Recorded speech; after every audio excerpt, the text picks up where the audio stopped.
Шакар Мамад Мирмамадов дар мусобиқаи ҷумҳуриявӣ оид ба гӯштини миллӣ ки ба ифтихори ҷашни 28-мин солгарди истиқлолияти давлатии ҷумҳурии Тоҷикистон доир гардид, ғолиб ва барандаи шоҳҷоиза шуд. Дар ин мусобиқа беҳтарин варзишгарони мамлакат иштирок намуда, дар 4 вазн бо ҳам қуввозмоӣ намуданд. Гузориши ҳамкорони мо аз рафти баргузории ин чорабинӣ.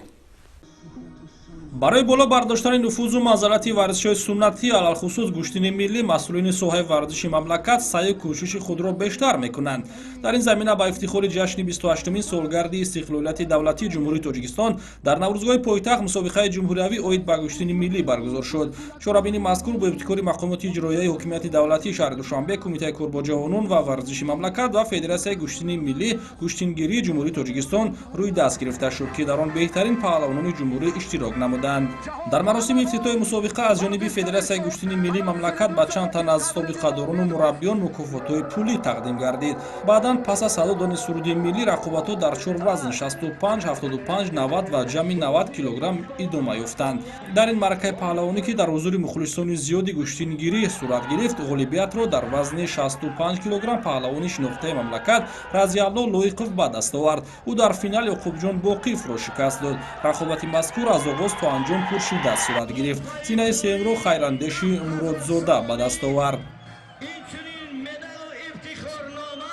бори аввал аст ки дар чунин мусобиқаи бонуфуз иштирок мекунам ва миннатдории худро ба сарвари муаззами миллат, асосгузори сулҳу ваҳдати миллӣ, пешвои миллат мерасонам, ки барои варзишгарон чунин мусобиқаҳо яъне доир мегардонад.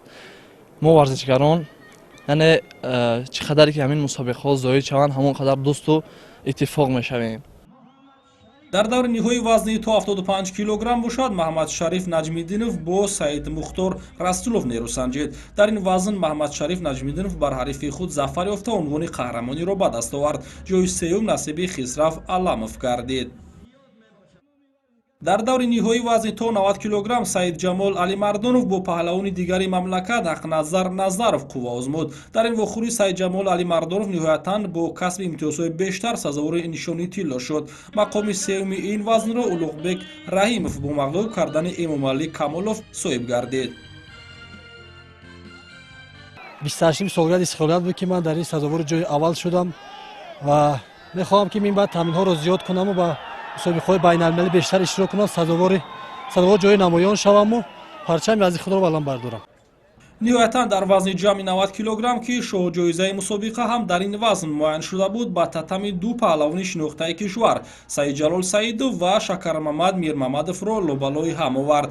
қуввасанҷӣ ҷолибу диданӣ сурат гирифта, пас аз анҷоми вақт Шакармамад Мирмамадов бо бештар имтиёзҳо ғолиб дониста шуд. Хотиррасон мекунем, ки Саидҷалол Саидов то инҷониб борҳо ба дарёфти шоҳҷоиза дар маъракаҳои паҳлавонӣ даст ёфтааст, аммо ин маротиб натавонист дар рақобати асосии мусобиқаи мазкур бар муқобили Шакармамад Мирмамадов ғалаба кунад. Ҳамаи ғолибон бо ҷоизаҳои пулӣ Федератсияи гӯштини миллӣ, гӯштингирии мамлакат ва медали ифтихорномаҳои Кумитаи Корбоҷавонон ва варзиши назди ҳукумати ҷумҳурии Тоҷикистон қадрдонӣ шуданд.